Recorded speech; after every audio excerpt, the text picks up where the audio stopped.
Right.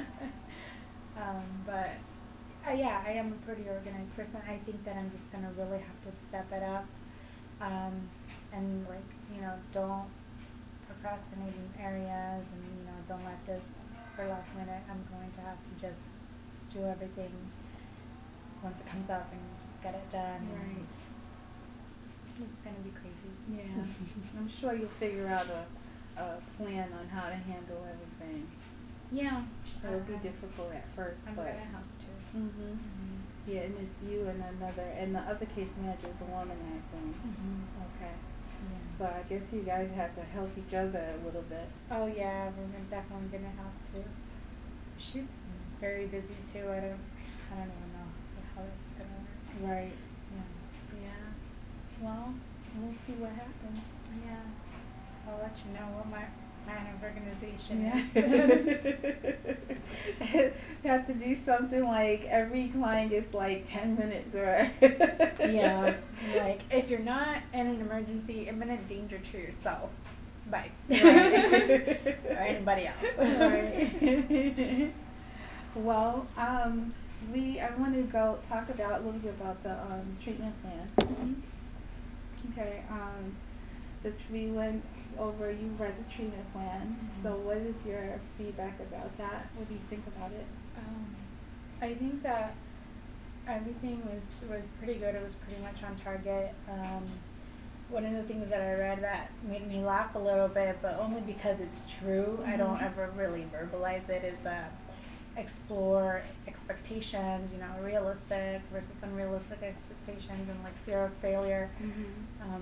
I know that we had talked about it before, and I was like, oh yeah, I do have kind of unrealistic expectations sometimes, but it's only because, like I said, my dad's always been a good example. If you're going to do something, you do it right. You don't, half-ass something. Right.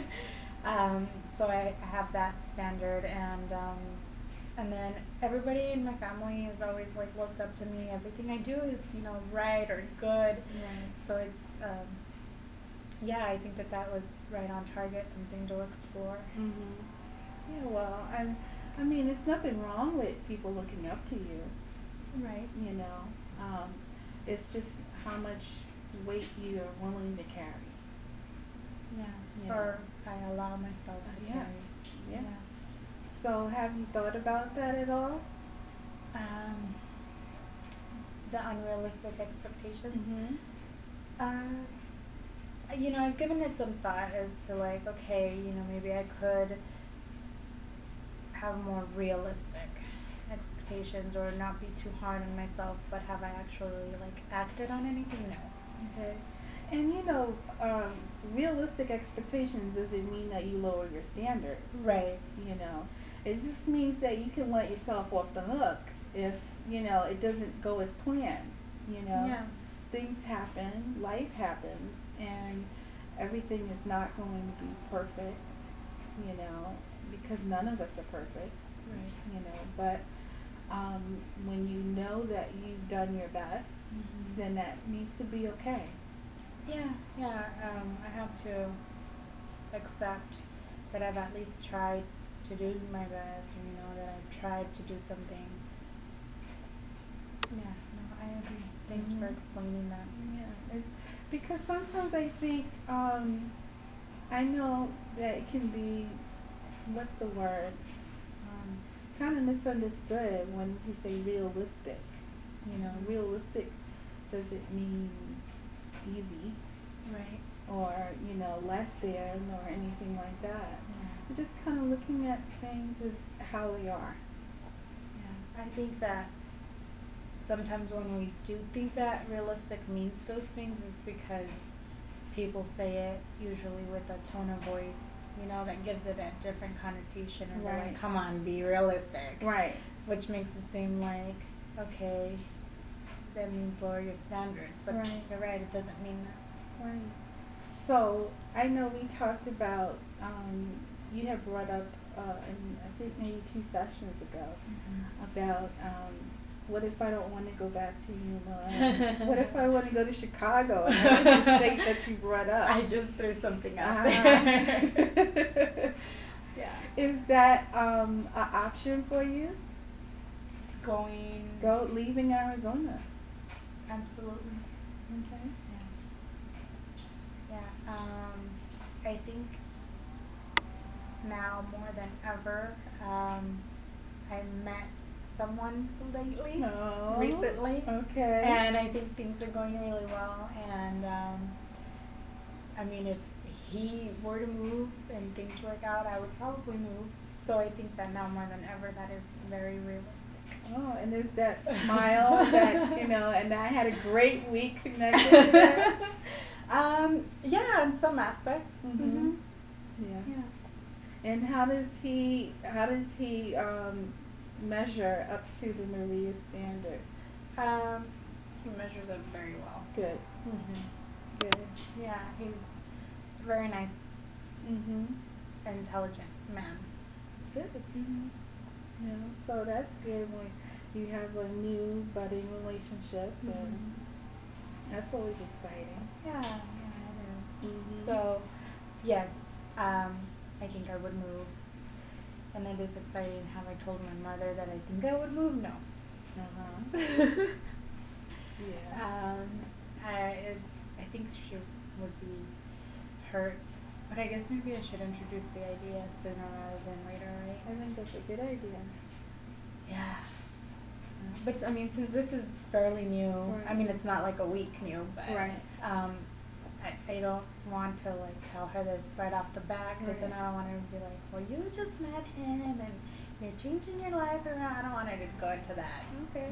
Kind of well, thing. When you brought it up before, was this person involved then? The possibility of moving? When, like in our first session? Yeah. Yeah, but I wasn't saying it because of him. Okay. Well, how about you're still not saying it because of him? It's what Maria wants. Yeah, I would move. Yeah. So, I mean, if you bring it up to your mother, you can base it on that. That's something that you would want to do anyway. Yeah. Not necessarily for another person. Right. Yeah, I think that how I present it would definitely make a difference for her. Oh, yeah. I remember, I don't know if you used to watch The Cosby Show. Okay, you know the episode when Vanessa comes home with Dabness and says to her parents, "This is my fiance," and they all freak out. Do you remember that episode? No, I don't remember that episode. Well, he gave this illustration that I never forgot. He took like he was saying that, this could be a really nice guy, but look how, you presented him to me. And he gave the illustration about having like the best meal or his favorite meal served on top of a garbage lid. So even though it's all my favorite things, because it's presented to me on the garbage lid, I can't eat that. Right. I can't accept that. Right. And I never forgot that that image. That a lot of times is the way things are presented. Yeah, that's a good way to think about it. I like that. Yeah. So I'm sure you'll find a way to, start introducing that idea. Not tomorrow though. Not tomorrow, but you still we were talking about working on keeping those connections and maintaining that. You brought up a really good image. I know I can see you sitting around with your aunts and everyone drinking tea, and I could actually see you doing that. Oh, good. And so those are some things that you would like to do, right? Okay, so how are you going to create these opportunities that you can do those things as the grown-up woman, Maria?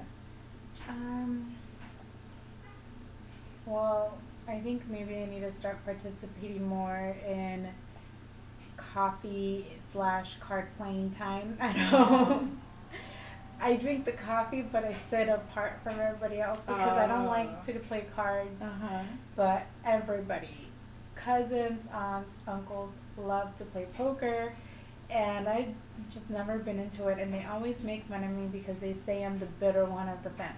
because they're always playing, and sometimes they'll even be drinking beer and they're playing poker, and they'll come on play, and I always say no, I don't like it. I'd rather go out and play with the little kids than play cards.